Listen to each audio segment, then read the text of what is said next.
내 주제에 어디서 감히 해! 오정희의 날카로운 목소리가 거실 전체를 얼어붙게 만들었습니다.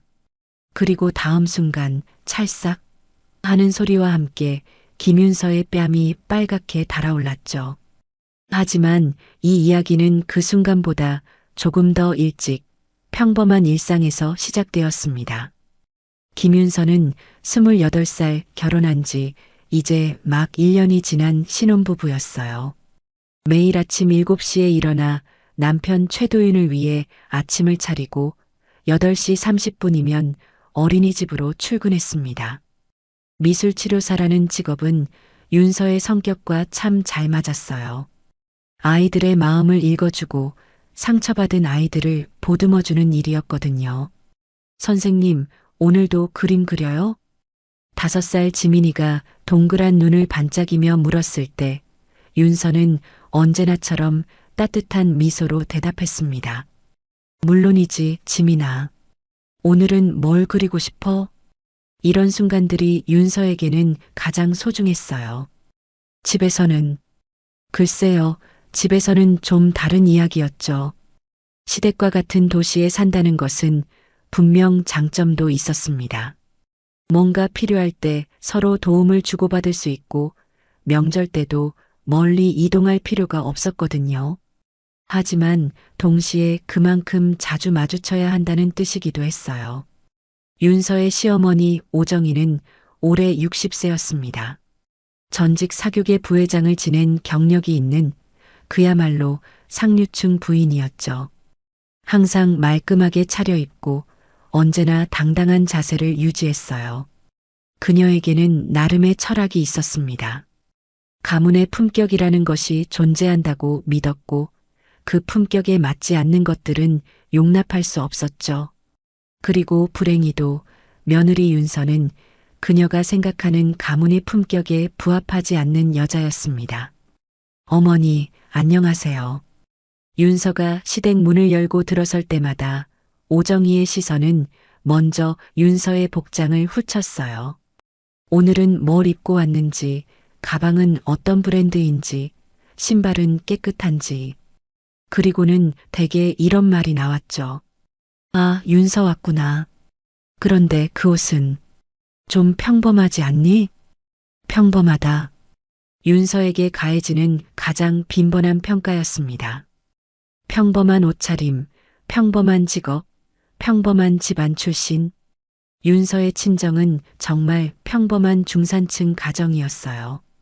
어머니 박미영은 지방에서 조용히 살고 계셨고 가끔 서울로 올라와서 딸을 챙겨주곤 했습니다.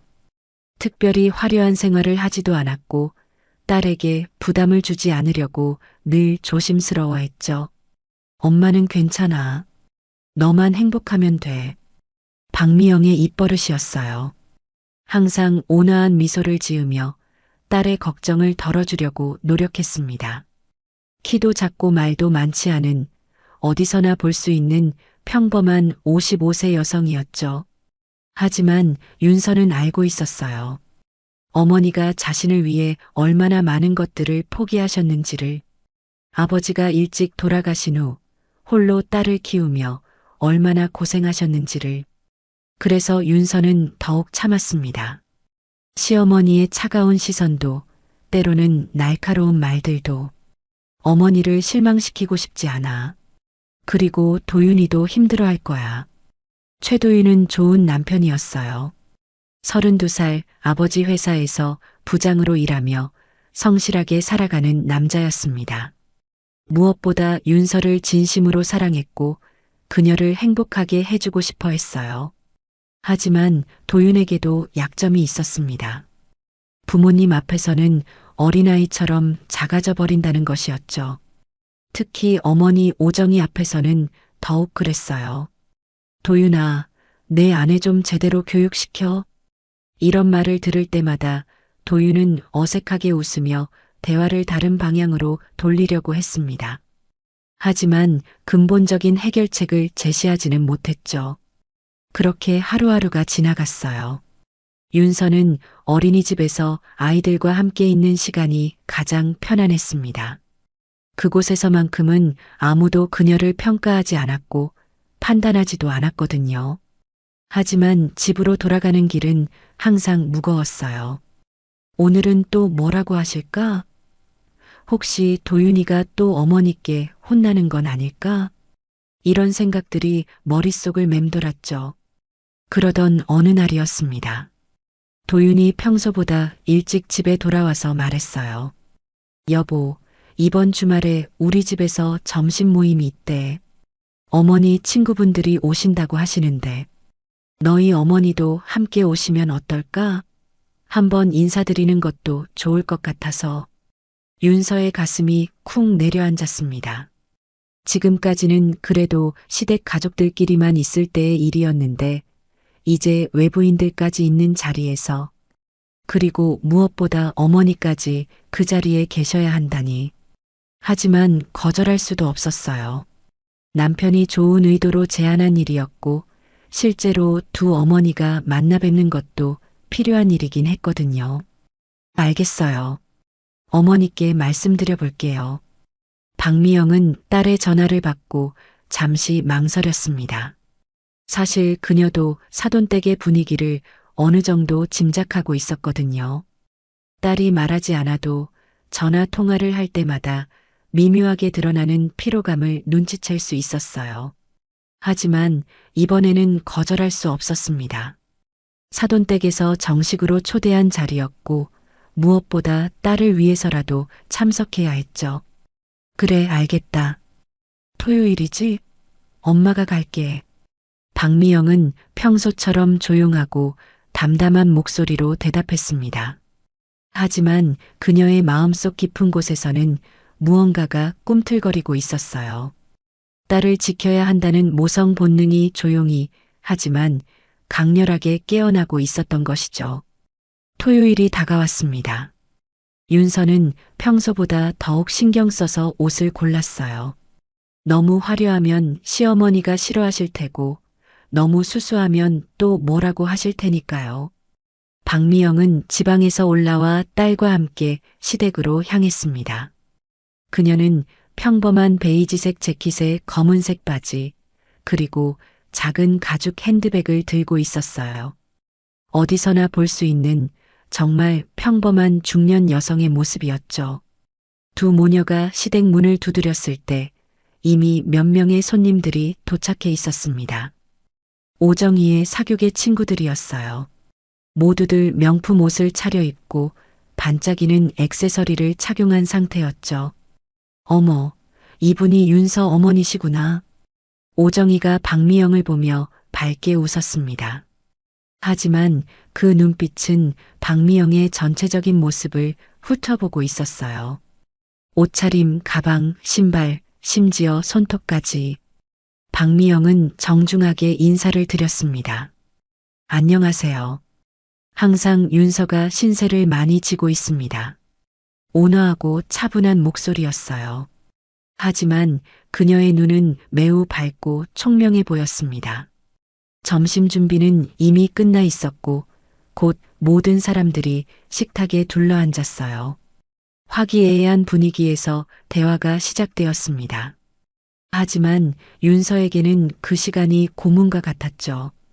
윤서야, 김치 좀 더 가져와. 오정희의 목소리는 명령조였습니다. 손님들이 있는 자리에서도 며느리를 대하는 태도는 달라지지 않았어요. 윤서가 부엌으로 향하는 동안 박미영은 조용히 주변을 관찰했습니다. 손님들의 대화 내용, 오정희의 표정 변화, 그리고 사위 도윤의 어색한 미소까지 모든 것이 그녀의 예리한 시선 안에 들어왔죠. 그런데 윤서 어머니, 어디서 사세요? 한 손님이 박미영에게 물었습니다. 지방에 있습니다. 박미영의 대답은 간결했어요. 더 이상의 설명은 하지 않았죠. 아, 그러시구나. 뭐하고 지내세요? 그냥 평범하게 지냅니다. 이런 대답들이 오정희의 마음에는 썩 들지 않았어요. 사교계에서 오랫동안 활동해온 그녀에게는 사람들이 자신을 어떻게 소개하는지가 매우 중요했거든요. 직업, 사는 곳, 심지어 취미까지도 모든 것이 그 사람의 급을 나타내는 지표였죠. 그런데 윤서의 어머니는 너무 모호하게 대답했습니다. 마치 숨길 게 있는 것처럼, 아니면 정말로 말할 게 없는 것처럼. 윤서가 김치를 가져와서 식탁에 놓았을 때 오정이는 슬쩍 눈살을 찌푸렸어요. 이게 뭐야? 김치가 이렇게 짜? 모든 사람이 듣고 있는 가운데 나온 말이었습니다. 윤서의 얼굴이 순간 빨갛게 달아올랐어요. 죄송합니다. 다시 가져올게요. 아니야, 그냥 앉아. 손님들 앞에서 왔다 갔다 하지 말고. 이런 식이었습니다. 뭘 해도 틀렸고, 뭘 하지 않아도 또 틀렸어요. 박미영은 딸의 표정 변화를 놓치지 않고 있었습니다. 수치심으로 고개를 숙인 윤서의 모습이 어린 시절 학교에서 혼났을 때의 모습과 겹쳐 보였어요. 어머, 윤서야 참 순하네요. 한 손님이 분위기를 좋게 만들려고 말했지만 오정희의 표정은 더욱 굳어졌습니다. 순한 게 아니라 답답한 거죠. 시집 와서 1년이나 됐는데 아직도 이 집 규칙에 적응을 못하고 있어요. 그래도 워낙 조용하고 착한 아이라서. 착하긴요. 착한 게 아니라 눈치가 없는 거예요. 며느리라면 시어머니 기분 정도는 살필 줄 알아야 하는데. 대화가 점점 날카로워졌습니다. 윤서는 그저 고개를 숙인 채 젓가락질만 하고 있었고 도윤은 어색한 웃음으로 분위기를 바꿔보려 애쓰고 있었어요. 박미영만이 조용히 하지만 예리하게 모든 것을 지켜보고 있었습니다. 그런데 요즘 며느리들은 참 편하게 사는 것 같아요. 또 다른 손님이 말을 보탰습니다. 맞아요. 우리 때는 시어머니 눈치 보느라 얼마나 힘들었는데 요즘은 며느리가 오히려 갑이라니까요. 그러니까 말이에요. 우리 윤서도 그런 편이에요. 자기가 하고 싶은 대로만 하려고 해요. 오정희의 목소리가 점점 높아졌습니다. 어떤 때는 정말 답답해 죽겠어요. 이렇게 해달라, 저렇게 해달라 말해도 자기 식대로만 하려고 하니까. 박미영이 처음으로 입을 열었습니다. 윤서가 많이 부족한가 봅니다. 목소리는 여전히 조용하고 차분했어요. 하지만 그 말 한마디가 식탁의 분위기를 미묘하게 바꿨습니다. 아, 아니에요. 부족한 건 아니고. 오정희가 잠시 당황했어요. 사실 그녀는 윤서의 어머니가 변명을 하거나 딸을 감쌀 거라고 예상했거든요. 그런데 오히려 담담하게 인정하는 모습이 예상과 달랐습니다. 그냥 아직 어려서 그런 것 같아요. 천천히 배워가겠죠. 박미영의 말에는 감정이 드러나지 않았어요. 마치 남의 일을 이야기하는 것 같았죠. 이상했습니다. 보통 어머니라면 딸을 보호하려고 들 텐데 윤서의 어머니는 너무 담담했어요. 오히려 그 담담함이 오정희를 더욱 불편하게 만들었습니다. 그래도 윤서는 착한 아이니까요. 오정희가 어색하게 웃으며 말했지만 속으로는 계속 불만이 쌓여가고 있었어요. 저 사람은 대체 뭐지? 딸이 이렇게 당하고 있는데 저렇게 무덤덤할 수가 있나? 식사가 계속되는 동안 윤서에 대한 지적은 끊이지 않았습니다. 숟가락 놓는 자세가 틀렸다는 말부터 시작해서 말하는 목소리가 너무 작다는 것까지 사소한 것 하나하나가 모두 문제가 되었어요. 박미영은 여전히 조용히 식사를 하고 있었지만 그녀의 눈빛은 점점 차가워지고 있었습니다. 하지만 아직은 아무도 그것을 눈치채지 못했어요. 그런데 윤서 어머니, 윤서 아버지는 뭐 하세요? 한 손님이 물었습니다. 일찍 돌아가셨습니다. 박미영의 대답에 잠시 정적이 흘렀어요. 아, 죄송해요. 모르고. 괜찮습니다. 박미영은 여전히 담담했습니다. 하지만 오정희의 눈에는 다른 생각이 스쳐 지나갔어요. 역시 편모 가정에서 자란 아이라서 그런 거였구나. 그녀의 편견은 더욱 확고해졌습니다. 제대로 된 가정교육을 받지 못했을 거라는 생각, 그래서 예의가 부족할 거라는 생각들이 머릿속을 지배했어요. 식사가 끝나갈 무렵 오정희는 한 가지 결심을 했습니다. 오늘 이 자리에서 윤서에게 확실히 가르쳐 줘야겠다고. 손님들이 있는 앞에서라면 더욱 효과적일 거라고 생각했거든요. 윤서야, 그릇 좀 치워. 윤서가 일어나서 그릇들을 정리하기 시작했을 때 오정희는 기회를 포착했습니다. 아, 그렇게 하는 게 아니야. 손님 그릇부터 먼저 치우는 거 모르니? 아, 죄송해요. 윤서가 당황해서 순서를 바꾸려고 하는데 그만 물컵을 살짝 건드리고 말았어요. 물이 쏟아지지는 않았지만 컵이 흔들렸죠. 아이고, 정말. 오정희의 목소리가 갑자기 높아졌습니다. 이게 뭐야? 손님 앞에서 이게 뭐 하는 짓이야? 분위기가 급격히 얼어붙었어요. 모든 사람의 시선이 윤서에게 집중되었습니다. 윤서는 얼굴이 새하얗게 질린 채로 서 있었어요. 물컵은 넘어지지도 않았고 물이 쏟아진 것도 아니었는데 너무 큰 소리를 들으니 당황스러웠죠. 죄송합니다. 미안하다고 되는 게 아니야. 오정희의 목소리는 점점 더 날카로워졌습니다. 결혼한 지가 언젠데 아직도 이래? 정말 답답해. 박미영이 젓가락을 내려놓았습니다. 그 작은 소리가 왜인지 모든 사람의 귀에 크게 들렸어요. 하지만 그녀는 여전히 아무 말도 하지 않았습니다. 다만 딸을 바라보는 눈빛이 조금 더 깊어졌을 뿐이었죠. 윤서는 눈물을 참으며 그릇들을 치우기 시작했어요. 손이 떨려서 더욱 조심스럽게 움직여야 했지만 그런 모습이 오정희에게는 더욱 답답해 보였습니다. 정말 큰일이네. 이런 식으로 언제까지 살 거야? 손님들은 어색한 분위기를 느끼며 서로 눈치를 보고 있었어요. 도윤은 일어나서 아내를 도우려고 했지만 오정희가 그를 제지했습니다. 앉아 있어. 며느리가 할 일이야. 그리고 바로 그 순간이었습니다. 오정희가 마침내 참고 있던 화를 터뜨린 순간이 말이에요. 윤서가 마지막 그릇을 들어 올리는 순간 오정희가 벌떡 일어났습니다. 그만해. 거실 전체에 울려 퍼진 그녀의 목소리에 모든 사람이 움찔했어요. 윤서는 그릇을 든 채로 얼어붙었고 손님들은 숨을 죽였습니다.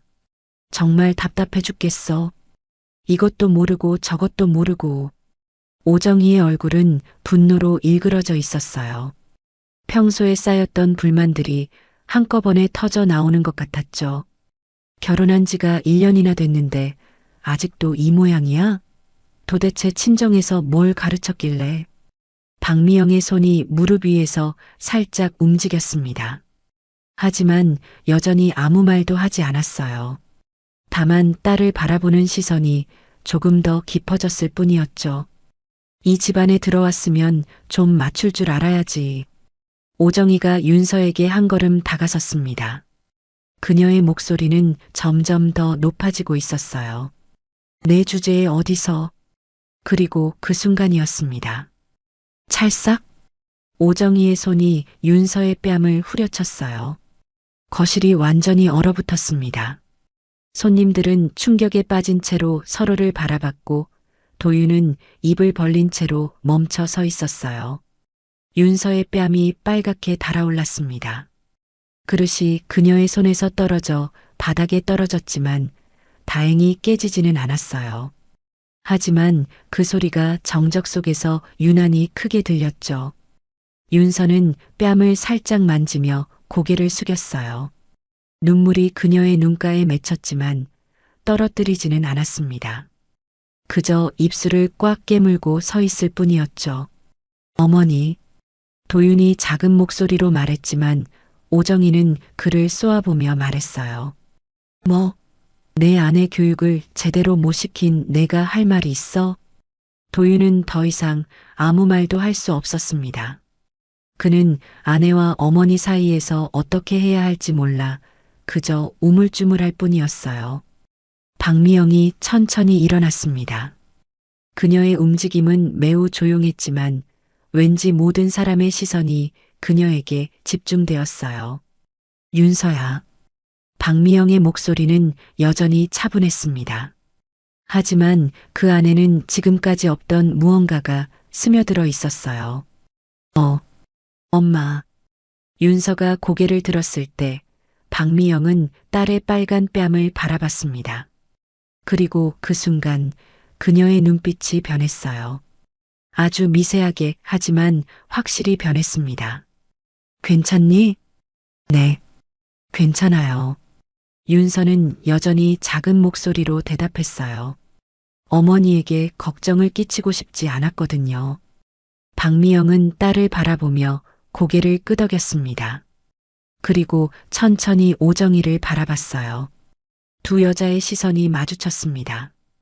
오정희는 여전히 화가 나 있었지만 박미영의 시선을 받고 나니 왠지 모르게 불편함을 느꼈어요. 그 눈빛에는 분노도 없었고 항의도 없었습니다. 그저 무언가를 기억해 두는 것 같은 표정이었죠. 실례하겠습니다. 박미영이 정중하게 인사했어요. 그리고 윤서의 손을 잡고 말했습니다. 우리 가자. 엄마, 그런데. 가자. 박미영의 목소리에는 반박의 여지가 없었어요. 윤서는 고개를 끄덕이며 어머니를 따라 나섰습니다.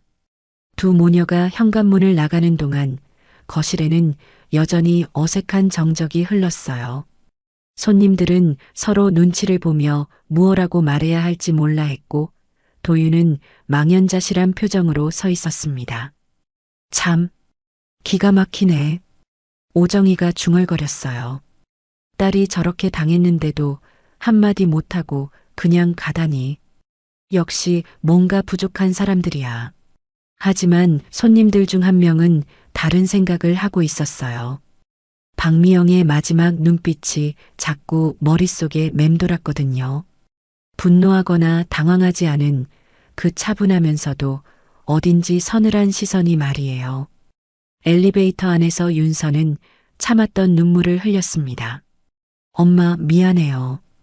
창피하게 해서. 괜찮아. 박미영은 딸의 어깨를 감싸 안으며 말했어요. 아무것도 미안해할 필요 없어. 하지만 그녀의 마음속에서는 전혀 다른 감정이 꿈틀거리고 있었습니다. 수십 년간 조용히 잠들어 있던 무언가가 깨어나고 있었어요. 차 안에서 윤서는 계속 미안하다는 말을 반복했어요. 엄마, 정말 괜찮아요. 저도 좀 부족한 게 많아서. 박미영이 딸을 바라봤습니다. 너는 잘못한 게 없어. 절대로. 하지만 절대로 없다고 했어. 박미영의 목소리에는 지금까지 들어본 적 없는 단호함이 들어 있었어요. 윤서는 깜짝 놀라며 어머니를 바라봤습니다. 평소에 온화하고 조용한 어머니와는 조금 다른 모습이었거든요. 엄마, 집에 가서 쉬어. 그리고 앞으로는 그런 일 없을 거야.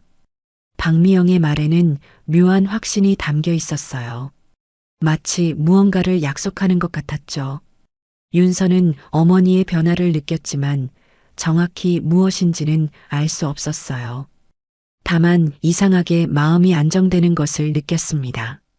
그날 밤 윤서는 남편에게 어머니와 함께 친정에서 며칠 지내겠다고 말했어요. 도윤은 미안한 표정으로 고개를 끄덕였습니다. 미안해. 내가 어머니께 말씀드릴게. 아니에요. 그냥 며칠만 쉬고 올게요. 윤서는 남편을 원망하지 않았어요. 그도 어려운 상황이라는 걸 알고 있었거든요. 하지만 박미영은 달랐습니다. 그날 밤 그녀는 오랫동안 잠들지 못했어요. 딸의 빨간 뺨이 자꾸만 눈앞에 어른거렸거든요. 새벽 2시 박미영은 조용히 일어나 거실로 나갔습니다. 그리고 핸드폰을 꺼내 어떤 번호로 전화를 걸었어요. 승철아, 나야. 전화 받은 사람은 한승철이었습니다. 박미영과는 오래된 인연이 있는 사람이었죠. 부회장님? 이 시간에 무슨 일이세요? 사돈댁 자료 좀 정리해줘. 최영만 회장 말이야. 최영만. 아, 중견기업 하는 그분 말씀이시죠? 알겠습니다. 그런데 갑자기 왜? 박미영의 목소리가 차가워졌습니다. 내 딸을 건드렸어. 전화 너머로 한승철의 긴장된 숨소리가 들렸어요. 알겠습니다. 내일 아침까지 모든 자료를 준비하겠습니다. 응. 그리고 승철아. 네, 부회장님. 이번엔 확실히 하자. 박미영은 전화를 끊고 창밖을 바라봤습니다. 지금까지 그녀가 보여준 온화한 모습은 온데간데없고 차갑고 날카로운 기운이 그녀를 감싸고 있었어요. 누군가 그녀의 딸을 건드렸습니다. 그리고 그것은 절대 용서할 수 없는 일이었죠. 이제 박미영이 누구인지 그리고 그녀가 무엇을 할 수 있는지 보여줄 시간이 왔습니다. 월요일 오전 9시 한승철은 두툼한 파일 봉투를 들고 박미영의 사무실로 향했습니다. 그는 밤새 잠을 이루지 못했어요. 부회장의 차가운 목소리가 계속 귓가에 맴돌았거든요. 박미영은 이미 사무실에 나와 있었습니다. 평소보다 일찍 출근한 것 같았어요. 그녀는 깔끔한 네이비 정장을 입고 있었고 얼굴에는 평소의 온화한 표정 대신 차분하면서도 예리한 기운이 감돌았습니다. 부회장님, 한승철이 조심스럽게 문을 두드렸어요. 들어와. 박미영의 목소리는 평소와 달랐습니다. 사무적이면서도 날카로웠죠. 한승철은 책상 위에 파일들을 펼쳐놓았어요. 최영만 회장과 그의 회사에 관한 모든 자료들이었습니다. 최영만, 올해 65세.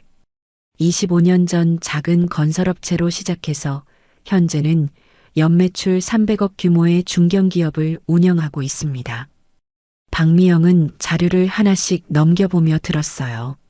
주요 거래처는 저희 그룹입니다. 전체 매출의 약 70%가 저희 그룹 관련 하청 프로젝트에서 나옵니다.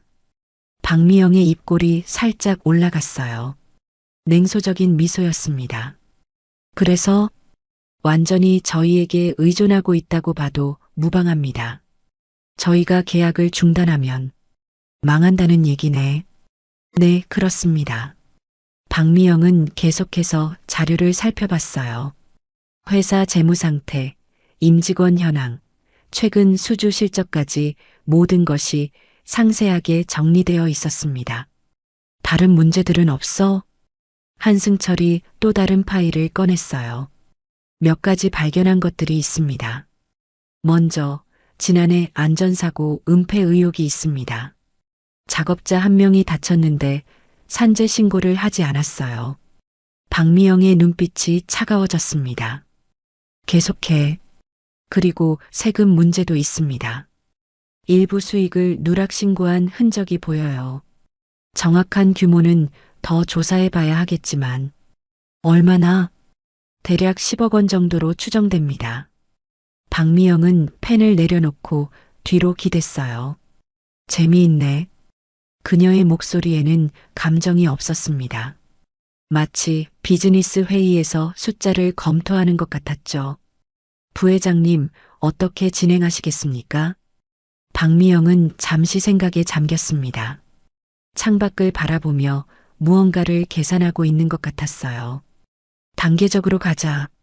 먼저 하청 계약부터. 네, 알겠습니다. 그리고 승철아. 네. 이번 일은 조용히 하지만 확실하게 해. 소음은 최소화하고. 한승철은 고개를 끄덕였어요. 부회장이 이런 모습을 보이는 걸 처음 본 건 아니었지만 이번에는 뭔가 달랐습니다. 평소보다 더 차분하면서도 더 위험해 보였거든요. 한 가지 더 있습니다. 한승철이 마지막 파일을 꺼냈어요.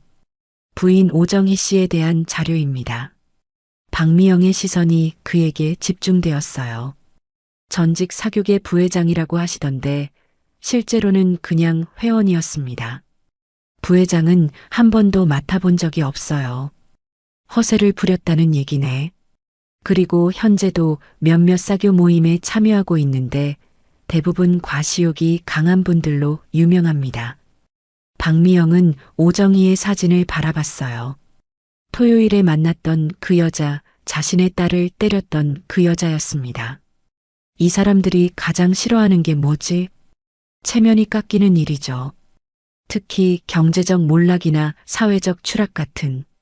그럼 그렇게 해주자. 박미영의 결정은 단호했습니다. 그날 오후 박미영은 딸 윤서와 함께 조용한 카페에 앉아 있었어요. 윤서는 아직도 뺨의 붓기가 완전히 가시지 않은 상태였습니다. 엄마, 저 정말 괜찮아요. 너무 신경 쓰지 마세요. 윤서는 어머니가 자신 때문에 고민하는 것 같아서 미안했어요. 박미영이 딸의 손을 잡았습니다. 엄마가 물어볼 게 있어. 네. 시댁에서 이런 일이 처음이야? 윤서는 잠시 망설였어요. 사실 크고 작은 무시와 차별은 계속 있어 왔거든요.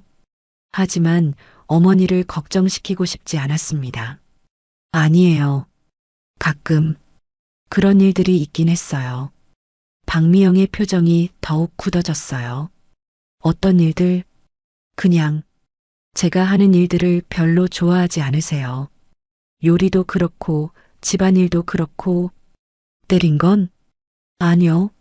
그건 처음이에요. 윤서는 급하게 손을 흔들었어요. 박미영은 딸을 바라보며 마음속으로 결심을 굳혔습니다. 이미 시작된 일이었지만 이제는 더욱 확신이 섰어요. 윤서야, 엄마가 해결해 줄게. 엄마, 그런데 어떻게? 걱정하지 마. 그냥 엄마를 믿어. 박미영의 목소리에는 이상한 확신이 담겨 있었어요.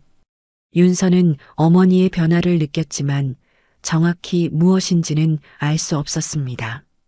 그날 저녁 최영만은 회사에서 급한 전화를 받았어요. 회장님, 큰일 났습니다. 무슨 일이야? 그린건설그룹에서 연락이 왔는데 내일부터 모든 계약을 재검토하겠다고 합니다. 최영만의 얼굴이 순간 하얗게 질렸어요. 그린건설그룹은 그의 회사 최대 거래처였거든요. 재검토? 갑자기 왜? 모르겠습니다. 구체적인 이유는 말해주지 않았어요. 그냥 내부 방침이 바뀌었다고만. 최영만은 식은땀을 흘리며 전화를 끊었어요. 무언가 잘못되고 있었습니다. 하지만 아직 그는 이것이 무엇과 관련된 일인지 전혀 짐작하지 못했어요. 집에 돌아온 최영만은 아내 오정희에게 이 소식을 전했습니다. 여보, 큰일이야. 그린건설에서 갑자기 계약 재검토한다고 해. 뭐? 갑자기 왜? 오정희도 당황했어요. 남편의 사업이 어떤 상황인지 대략적으로는 알고 있었거든요. 모르겠어. 아무 이유도 말해주지 않았다고 해. 설마 토요일 일 때문인가? 오정희의 머릿속에 윤서, 모녀의 모습이 떠올랐어요. 하지만 곧 고개를 저었습니다. 그럴 리가. 그 사람들이 뭘 할 수 있겠어? 하지만 마음 한구석에서는 불안감이 스멀스멀 올라오고 있었어요.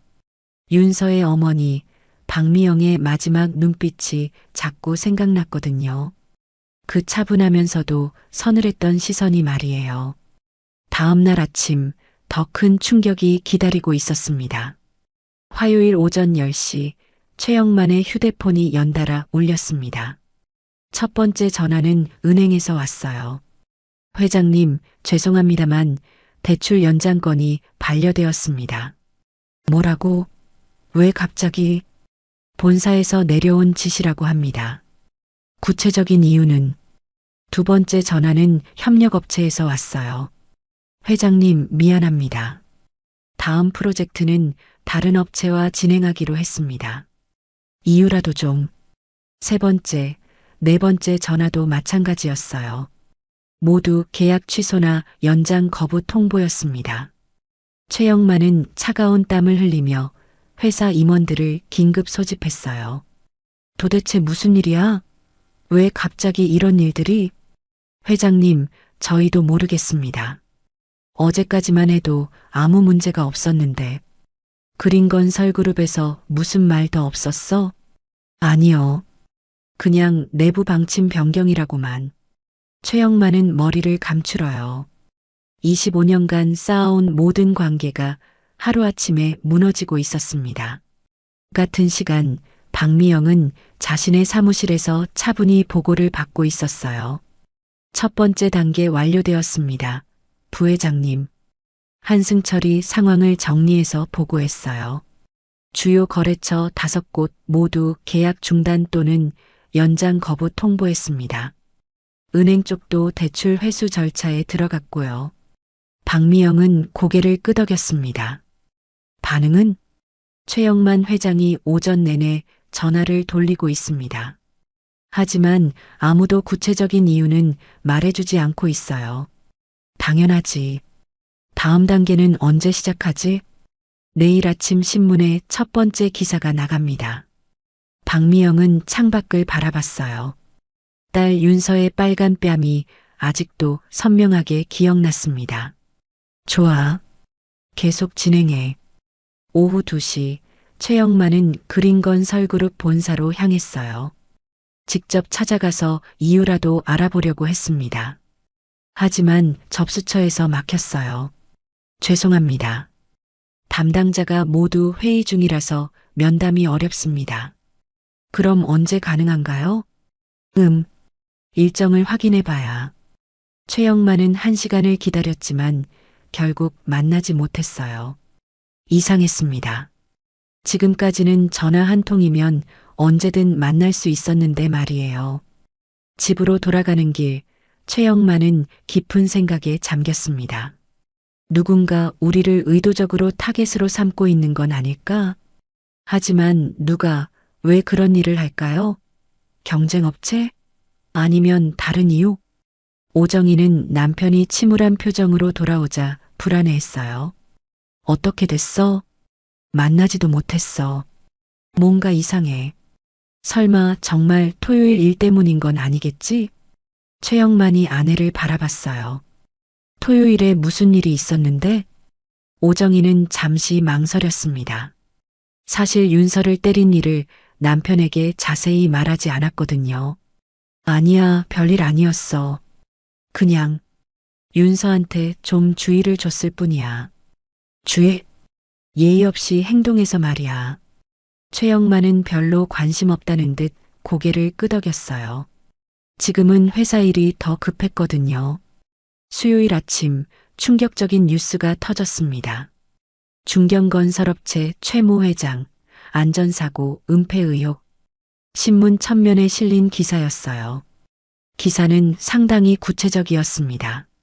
작업자 부상사고의 정확한 날짜, 은폐 과정, 심지어 관련 문서까지 언급되어 있었어요. 최영만은 신문을 보며 식은땀을 흘렸습니다. 이게 어떻게 밖으로 새어나간 거야? 회사 임원들도 당황했어요. 회장님, 이 일을 아는 사람이 몇 명이나 되죠? 많아봤자 서너 명인데. 그럼 내부에서 새어나간 건가요? 하지만 더 큰 충격은 그 다음이었어요. 오후에 세무당국에서 연락이 왔습니다. 최 회장님, 세무조사 공문이 발송되었습니다. 세무조사요? 갑자기 왜? 신고가 들어왔습니다. 최영만의 머릿속이 하얗게 변했어요. 안전사고 은폐도 문제였는데 이제 세무조사까지. 오정희는 집에서 인터넷 뉴스를 보며 떨고 있었어요. 댓글들이 악플로 도배되어 있었고 이미 남편 이름이 온라인에서 화제가 되고 있었습니다. 이런 악질 건설업체는 문 닫아야 한다, 작업자 다치게 하고 숨기다니. 정말 나쁜 놈들이네. 세금도 제대로 안 내는 것 같던데. 오정희의 친구들에게서도 연락이 오기 시작했어요. 정희야, 기사 봤는데. 괜찮아? 그냥 오해인 것 같아. 그래도 조심해. 요즘 이런 일에 민감하잖아. 친구들의 목소리에서 미묘한 거리감이 느껴졌어요. 동정보다는 호기심 그리고 은근한 우월감이 섞여 있었습니다. 그날 저녁 박미영은 딸과 함께 저녁을 먹고 있었어요. 엄마, 뉴스 봤어요? 윤서가 조심스럽게 물었습니다. 무슨 뉴스? 시아버지 회사 얘기요. 안전사고 은폐했다고. 박미영은 별 관심 없다는 듯 고개를 끄덕였어요. 그런가? 잘 모르겠네. 하지만 윤서는 어머니의 표정을 유심히 바라봤습니다. 평소의 온화한 모습과는 다른 차분하면서도 단호한 기운이 느껴졌거든요. 엄마 혹시 뭐? 아니에요. 그냥 윤서는 말을 삼켰어요. 어머니가 이런 일과 관련이 있을 리는 없겠지만 왠지 모르게 묘한 예감이 들었거든요. 목요일 아침 최영만에게 또 다른 타격이 날아왔습니다. 주요 협력업체들이 일제히 계약 해지를 통보해 온 것이었어요. 회장님, 이제 정말 위험합니다. 매출의 90%가 날아갔어요. 직원들 급여 지급도 어려울 것 같습니다. 최영만은 절망에 빠졌어요. 3일 만에 25년간 쌓아 올린 모든 것이 무너지고 있었습니다. 그리고 마침내 그는 깨달았어요. 이것이 우연이 아니라는 것을. 누군가 우리를 의도적으로 무너뜨리려고 하고 있어. 회장님? 이런 일들이 동시에 일어날 수는 없어. 분명 배우가 있어. 하지만 여전히 누구인지, 왜 그런 일을 하는지는 알 수 없었어요. 그날 오후 오정희는 사교 모임에 참석했습니다. 하지만 분위기가 평소와 달랐어요. 정희 씨, 요즘 힘드시죠? 뉴스 보니까 큰일이네요. 괜찮으세요? 동정하는 듯한 말들이었지만 그 뒤에는 다른 의미가 숨어 있었어요. 은근한 우월감과 거리감이었죠. 오정희는 애써 괜찮은 척했지만 마음은 무너져 갔어요. 지금까지 자신이 누려왔던 모든 것들이 흔들리고 있었거든요. 그날 밤 오정희는 남편에게 물었어요. 여보, 혹시 토요일 일이랑 관련이 있는 건 아닐까? 토요일? 아직도 그 얘기야? 윤서 엄마. 그 사람 뭔가 이상했어. 마지막에 나를 바라보던 눈빛이. 그 사람이 뭘 할 수 있겠어? 평범한 중년 여자잖아. 하지만 오정희의 불안감은 계속 커져갔어요. 직감적으로 느끼고 있었거든요. 이 모든 일의 시작점이 그 토요일이라는 것을, 박미영이라는 여자가 단순하지 않다는 것을. 금요일 아침 더 큰 폭탄이 터졌습니다. 중견건설업체 최모 회장, 10억 원대 세금 포탈 의혹. 이번에는 경제전문지에서 단독 보도했어요. 기사에는 구체적인 금액과 포탈 방법까지 상세히 나와 있었습니다. 최영만은 신문을 보며 주저앉았어요. 이제 정말 끝났구나. 세무조사에 언론 보도까지. 설상가상으로 검찰에서도 수사 검토에 들어간다는 소식이 들려왔습니다. 회사 직원들은 이미 이력서를 쓰기 시작했어요. 더 이상 이 회사에 미래가 없다는 걸 모두가 알고 있었거든요. 오정희는 집에서 전전긍긍하고 있었습니다. 친구들의 연락은 점점 줄어들었고 사교 모임에서도 은근히 피하는 분위기였어요. 여보, 우리 정말 어떻게 하지? 모르겠어. 정말 모르겠어. 최영만은 완전히 기가 죽어 있었어요. 평생 자신 있게 살아왔던 남자가 하루아침에 무너져 내린 것이었죠. 그때 오정희의 머릿속에 한 가지 생각이 스쳤어요. 여보, 윤서한테 연락해봐. 윤서, 우리가 잘못했다고 미안하다고 해봐. 그러면 혹시 설마 정말 그 사람들이 이런 일을? 모르겠어. 하지만 시기가 너무 맞아떨어져. 토요일 이후로 이상한 일들이 계속 일어나고 있잖아. 최영만도 이제 서서히 의심하기 시작했어요. 하지만 여전히 믿기지 않았습니다. 윤서의 어머니가 이런 일을 할 수 있을까요?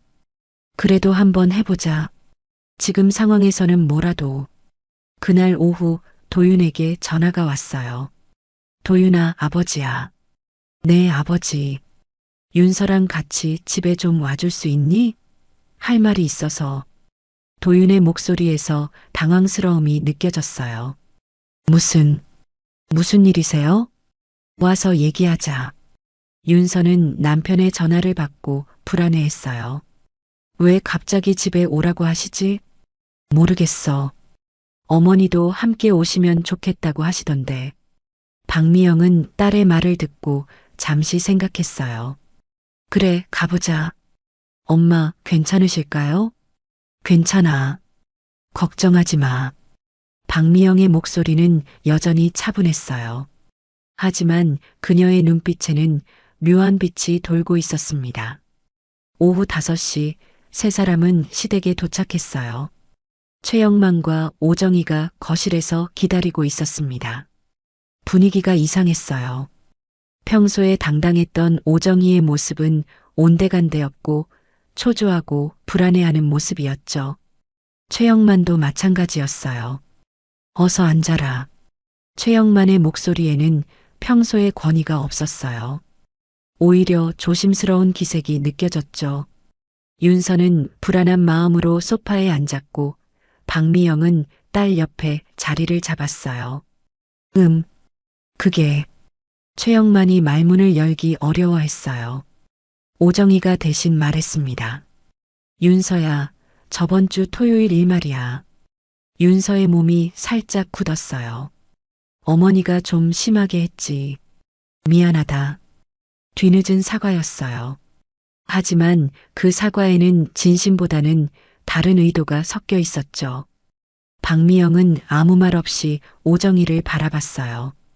그 시선이 오정희를 더욱 불편하게 만들었습니다. 그리고 윤서 어머님께도 죄송합니다. 오정희가 박미영에게 고개를 숙였어요. 박미영은 여전히 말이 없었어요. 다만 차분히 그들을 바라볼 뿐이었죠. 어머님, 저희가 잘못했습니다. 앞으로는 윤서를 잘 대하겠습니다. 최영만도 고개를 숙였어요. 그제서야 박미영이 입을 열었습니다. 갑자기 왜 이러시나요? 목소리는 여전히 차분했어요. 하지만 그 차분함이 더욱 서늘하게 들렸습니다. 그게. 오정희가 말을 더듬었어요. 혹시 요즘 회사 일이 어려우셔서 그러시는 건가요? 박미영의 질문에 최영만의 얼굴이 창백해졌어요. 아니에요. 그런 게 아니라면? 박미영의 시선이 두 사람을 번갈아가며 바라봤어요. 오정희가 마침내 솔직하게 말했습니다. 어머님, 정말 죄송합니다. 제가 윤서를 때렸습니다. 알고 있어요. 박미영의 대답이 너무 담담해서 오히려 더 충격적이었어요. 그리고 그 전에도 계속 괴롭히셨다는 것도 알고 있고요. 어머님, 제 딸이 참고 또 참았다는 것도 알고 있어요. 박미영이 천천히 일어났습니다. 그런데 왜 지금에서야 사과하시나요? 그 질문에 아무도 대답하지 못했어요. 박미영은 딸의 손을 잡고 말했어요. 윤서야, 우리 가자. 어머님, 잠깐만요. 오정희가 급하게 말했어요. 저희가 정말 잘못했습니다. 다시 한번 기회를 주세요. 박미영이 돌아서서 오정희를 바라봤어요. 그 순간 오정희는 소름이 돋았습니다. 박미영의 눈빛이 완전히 달라져 있었거든요. 차갑고 날카롭고 무엇보다 위험해 보였어요. 기회요? 박미영의 목소리도 변했어요. 지금까지의 온화함은 온데간데였고 차가운 기운이 감돌았습니다. 제 딸한테 기회를 주셨나요? 오정희는 말을 할 수 없었어요. 1년 동안 계속 무시하고 차별하고 마지막에는 때리기까지 했으면서 박미영의 목소리가 점점 낮아졌어요. 그때는 기회 같은 건 생각하지 않으셨죠? 최영만이 급하게 나섰어요. 어머님, 저희가 정말 잘못했습니다. 뭐든지 하겠습니다. 뭐든지요? 박미영이 최영만을 바라봤어요. 그럼 제 딸이 받은 상처를 어떻게 회복시켜 주실 건가요? 그건 1년 동안 받은 무시와 차별을 어떻게 되돌려 주실 건가요? 박미영의 질문은 계속되었어요. 그리고 무엇보다 제 딸을 때린 그 손을 어떻게 하실 건가요? 오정희는 자신도 모르게 손을 등 뒤로 숨겼어요. 박미영은 윤서를 바라보며 부드럽게 말했어요. 윤서야, 이제 정말 괜찮을 거야. 그리고 다시 최영만과 오정희를 바라봤어요. 두 분 모두 좋은 교훈을 얻으셨겠네요. 어머님? 남을 함부로 대하면 어떤 일이 일어나는지 말이에요. 그 순간 최영만과 오정희는 확신했어요. 자신들에게 일어난 모든 일이 이 여자와 관련이 있다는 것을. 하지만 아직도 믿기지 않았어요. 저 평범해 보이는 중년 여자가 어떻게 이런 일을 할 수 있을까요? 박미영은 현관으로 향하며 마지막으로 말했어요. 앞으로는 제 딸에게 함부로 하지 마세요. 그리고 덧붙였어요. 물론 이제 그럴 여유도 없으시겠지만요. 그 말과 함께 박미영과 윤서가 문을 나섰어요. 거실에는 최영만과 오정희 그리고 도윤만 남았어요. 셋 다 말을 할 수 없을 정도로 충격에 빠져 있었죠. 마침내 오정희가 떨리는 목소리로 말했어요. 저 여자가 대체 누구야? 하지만 아무도 대답할 수 없었어요. 다만 한 가지는 확실했습니다. 박미영이라는 여자를 완전히 잘못 봤다는 것이었죠. 그리고 이제 그들은 그 대가를 치르고 있는 것이었어요. 토요일 아침 최영만의 휴대폰에 최후의 통보가 도착했습니다. 회장님, 법원에서 연락이 왔습니다. 회사 자산 동결 명령이 내려졌어요. 뭐라고? 그리고 집도 경매 신청이 들어왔다고 합니다. 최영만은 휴대폰을 떨어뜨릴 뻔했어요. 이제 정말 모든 것이 끝났다는 걸 실감했습니다. 오정희는 침실에서 짐을 싸고 있었어요. 명품 가방들, 비싼 액세서리들이 박스 안으로 들어갔습니다. 하지만 이제 이 모든 것들이 무슨 소용이 있을까요? 여보, 우리 어디로 가지? 모르겠어. 일단 친척집이라도. 최영만의 목소리는 완전히 기가 죽어 있었어요. 한 주 전만 해도 당당했던 중견기업 회장의 모습은 온데간데 없었죠. 도윤은 부모님 곁에서 어떻게 해야 할지 몰라 했어요. 회사는 망했고 집은 경매에 나가고 아버지는 곧 구속될지도 모르는 상황이었거든요. 아버지, 제가 뭘 도와드릴까요? 너라도 살아남아야지. 윤서랑 함께 새 출발을 해. 최영만은 아들에게 말했어요. 우리는 이제 정말 끝났어. 같은 시간 박미영은 한승철과 마지막 보고를 받고 있었습니다. 모든 절차가 완료되었습니다. 부회장님. 언론 반응은 예상대로입니다. 사회적 지탄이 거세고 동종업계에서도 완전히 고립되었어요. 박미영은 만족스러운 표정으로 고개를 끄덕였어요. 오정희는 사교계에서 완전히 퇴출되었습니다. 아는 사람들도 모두 연락을 끊었고요. 그렇겠네. 박미영의 입꼬리 살짝 올라갔어요. 냉소적인 미소였지만 그 안에는 깊은 만족감이 담겨 있었습니다. 부회장님, 이제 정말 끝난 건가요? 응, 이제 끝났어. 한승철은 부회장의 표정을 바라봤어요. 지난 일주일 동안 보여준 차가운 모습과는 달리 이제는 어딘지 평온해 보였습니다. 그런데 승철아, 이 일은 절대 외부에 알리지 마. 윤서도 모르게 해야 해. 알겠습니다. 박미영에게는 중요한 원칙이 있었어요. 딸이 자신의 진짜 모습을 알게 하고 싶지 않았거든요. 윤서에게는 여전히 평범한 어머니로 남고 싶었습니다. 일주일 후 윤서와 도윤은 박미영의 집에서 지내고 있었어요. 도윤은 새로운 직장을 찾아야 했고 윤서는 어머니와 함께 마음의 상처를 치유하고 있었습니다. 엄마, 시부모님들 어떻게 되셨을까요? 윤서가 걱정스러운 목소리로 물었어요.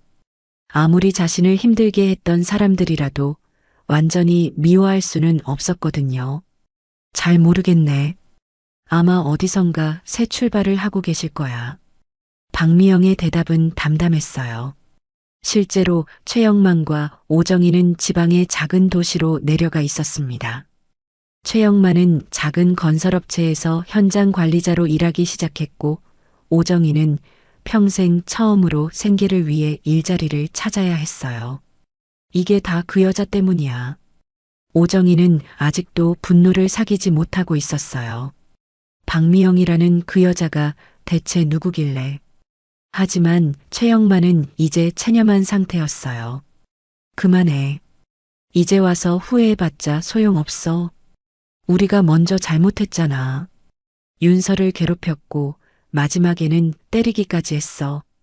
최영만은 그제야 자신들의 잘못을 인정했어요. 그 대가를 치르고 있는 거야. 오정희는 더 이상 할 말이 없었어요. 모든 것을 잃고 나서야 자신의 잘못을 깨달았지만 이미 늦었습니다. 한 달 후 윤서는 새로운 어린이집에서 일을 시작했어요. 도윤도 새로운 회사에 취직했습니다. 두 사람 모두 박미영의 도움으로 좋은 자리를 잡을 수 있었어요. 엄마, 정말 감사해요. 윤서가 어머니를 안으며 말했어요. 우리 딸이니까. 박미영은 딸을 바라보며 미소 지었어요. 이제는 진짜 온화한 미소였습니다.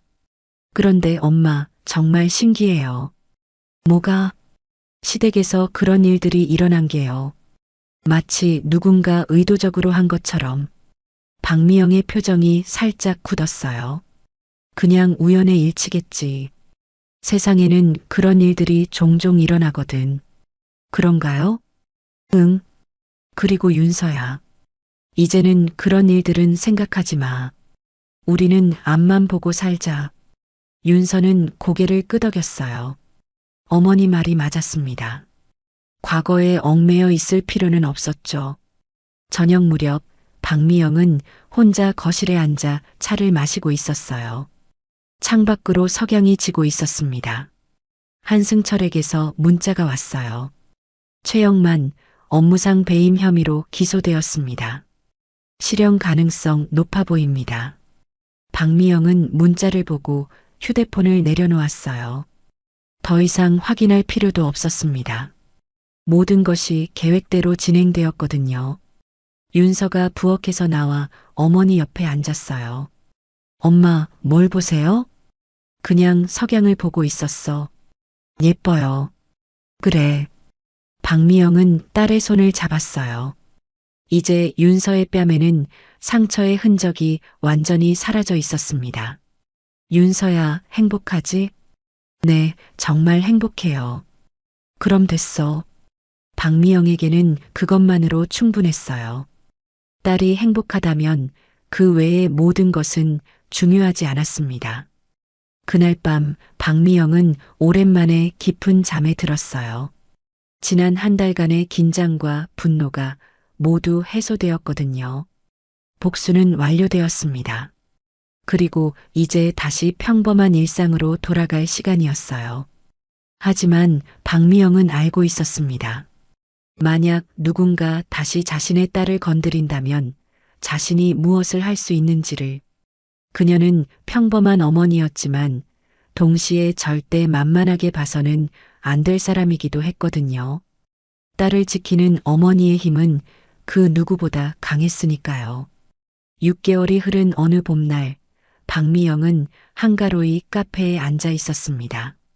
창가 자리에서 따뜻한 햇살을 받으며 책을 읽고 있었어요. 평범한 50대 여성의 모습 그대로였죠. 어머니, 윤서가 환한 미소를 지으며 카페로 들어왔어요. 몇 개월 전과는 완전히 다른 표정이었습니다. 밝고 자신감이 넘쳤죠. 일찍 왔네. 박미영이 딸을 바라보며 미소 지었어요. 오늘 일찍 끝났거든요. 아이들이 소풍 가서요. 윤서는 어머니 맞은편에 앉으며 말했어요. 엄마, 오늘 좋은 소식이 있어요. 뭔데? 도윤이가 승진했어요. 팀장이 되었다고 해요. 박미영의 미소가 더욱 깊어졌어요. 사실 그녀가 은밀히 도움을 준 결과였지만 딸은 전혀 모르는 일이었죠. 정말 잘 됐네. 그리고 저도 원장님께서 내년에 주임으로 승진시켜 주신다고 하셨어요. 우리 딸이 열심히 한 덕분이지. 박미영은 딸의 손을 따뜻하게 잡았어요. 이런 순간들이 그녀에게는 가장 소중했습니다. 엄마, 그런데 요즘 뉴스 봤어요? 최 회장님 실형 확정됐다더라고요. 윤서가 조심스럽게 말했어요. 그래도 조금은 안쓰러워요. 아무리 그래도 시부모님이셨는데 윤서의 착한 마음이 그대로 드러나는 말이었어요. 자신을 그토록 힘들게 했던 사람들에게도 여전히 마음의 짐을 느끼고 있었거든요. 박미영이 진지하게 말했어요. 착한 마음을 갖는 건 좋지만 내 자신을 먼저 생각해야 해. 그 사람들이 너를 어떻게 대했는지 잊지 마. 특히 마지막에는 박미영의 목소리가 약간 차가워졌어요. 윤서는 무의식 중에 뺨을 살짝 만졌습니다. 그날의 기억이 아직도 선명했거든요. 맞아요. 제가 너무 순진했나 봐요. 순진한 게 나쁜 건 아니야. 하지만 나쁜 사람들에게는 강해져야 해. 박미영의 말에는 깊은 의미가 담겨 있었어요. 자신이 딸을 위해 무엇을 했는지 말할 수는 없었지만 최소한 교훈은 남겨주고 싶었거든요. 엄마 말이 맞아요. 앞으로는 좀 더 당당하게 살아볼게요. 그래, 그렇게 해. 두 모녀는 오후 시간을 함께 보냈어요. 윤서는 새 직장에서의 이야기를, 박미영은 평범한 일상 이야기를 나눴습니다. 정말 평범한 어머니와 딸의 모습이었죠. 저녁이 되어 헤어질 무렵 윤서가 말했어요. 갑자기 왜? 그냥 제가 힘들 때 항상 곁에 있어 주셔서요. 엄마가 아니었다면 어떻게 됐을지. 박미영은 딸을 꽉 안아주었어요. 엄마니까 당연한 거야. 윤서가 떠난 후 박미영은 혼자 집으로 향했어요. 길을 걸으며 지난 몇 개월을 되돌아봤습니다. 최영만은 결국 3년형을 선고받고 교도소에 수감되었어요. 오정희는 지방에서 식당 설거지 일을 하며 근근히 살아가고 있었죠. 한때 사교계의 꽃이었던 여자가 이제는 생계를 위해 손에 물집이 잡도록 일하고 있었습니다. 도윤은 처음에는 부모님을 도와드리려고 했지만 박미영이 제공한 더 좋은 기회들 앞에서 점점 새로운 삶에 집중하게 되었어요. 윤서와 함께 완전히 새로운 출발을 한 셈이었죠. 박미영은 이 모든 결과에 만족했어요. 복수는 완벽했고 딸은 행복해졌으며 자신은 여전히 평범한 어머니로 남을 수 있었거든요. 집에 도착해서 한승철에게 마지막 연락을 했어요. 승철아, 수고 많았어. 아니에요, 부회장님. 당연한 일이었습니다. 이제 정말 끝이야. 더 이상 이 일에 대해서는 언급하지 말자. 박미영은 전화를 끊고 깊게 숨을 쉬었어요. 이제 정말 모든 것이 끝났습니다. 그날 밤 박미영은 오랜만에 일기를 썼어요. 오늘 윤서를 봤다. 정말 밝고 행복해 보였다. 이제는 아무도 우리 딸을 함부로 대하지 않을 것이다. 그럴 용기도 없을 테고 그럴 힘도 없을 테니까. 세상 사람들은 나를 평범한 중년 여성으로 본다. 그것으로 충분하다. 하지만 만약 또다시 누군가 내 딸을 건드린다면 그때도 나는 가만히 있지 않을 것이다. 어머니의 사랑은 세상에서 가장 강한 힘이다. 그리고 나는 그것을 증명했다. 일기를 쓰고 나서 박미영은 창밖을 바라봤어요. 도시의 불빛들이 반짝이고 있었습니다. 어딘가에서는 오정이가 거친 손으로 설거지를 하고 있을 테고 최영만은 차가운 교도소 침대에 누워 있을 거예요. 그들이 박미영의 진짜 정체를 알게 될 일은 영원히 없을 겁니다. 다만 자신들이 잘못된 사람을 건드렸다는 것만 뼈저리게 느끼며 살아가겠죠. 한편 윤서와 도윤은 새로운 아파트에서 행복한 신혼생활을 즐기고 있었어요. 더 이상 눈치 볼 사람도 없고 무시당할 일도 없었습니다. 여보, 정말 신기해. 윤서가 남편에게 말했어요. 시댁에서 그런 일들이 일어난 후로 우리 인생이 완전히 바뀐 것 같아. 맞아. 마치 누군가 우리를 도와주는 것 같아. 도윤도 동감했어요. 특히 내 어머니가 계신 후로는 더욱 그래. 엄마가 뭘 하셨다고. 아니야, 그런 게 아니라. 그냥 든든한 느낌이랄까. 윤서는 미소 지었어요. 어머니에 대한 자랑스러움이 마음속에서 솟아올랐거든요. 한 달 후, 박미영은 우연히 거리에서 오정이를 마주쳤어요. 오정이는 마트 앞에서 전단지를 나눠주고 있었습니다. 한때의 우아함은 온데간데 없고 초라한 모습이었죠. 두 여자의 시선이 마주쳤습니다. 오정이의 얼굴에는 복합적인 감정이 스쳤어요. 분노, 원망, 그리고 두려움이 섞여 있었습니다. 박미영은 그저 차분히 오정이를 바라봤어요. 특별한 감정은 없었습니다. 이미 모든 것이 끝난 일이었거든요. 오정이가 먼저 시선을 돌렸어요. 더 이상 박미영과 눈을 마주할 용기가 없었습니다. 박미영은 그런 오정이를 지나쳐갔어요. 뒤돌아보지도 않았습니다. 그날 저녁 박미영은 딸에게 전화를 걸었어요. 윤서야, 잘 지내지? 네, 엄마. 엄마는요? 나도 잘 지내고 있어. 엄마 사랑해요. 나도 사랑해, 우리 딸. 전화를 끊고 나서 박미영은 만족스러운 미소를 지었어요. 세상은 참 작습니다. 그리고 인과응보라는 것은 꼭 돌아오더군요. 다만 때로는 조금의 도움이 필요할 뿐이죠. 박미영은 평범한 어머니였습니다. 하지만 동시에 절대 건드려서는 안 될 사람이기도 했어요. 딸을 사랑하는 어머니의 마음은 세상에서 가장 강한 힘이니까요. 그리고 그 사랑을 건드리는 자는 반드시 대가를 치르게 됩니다.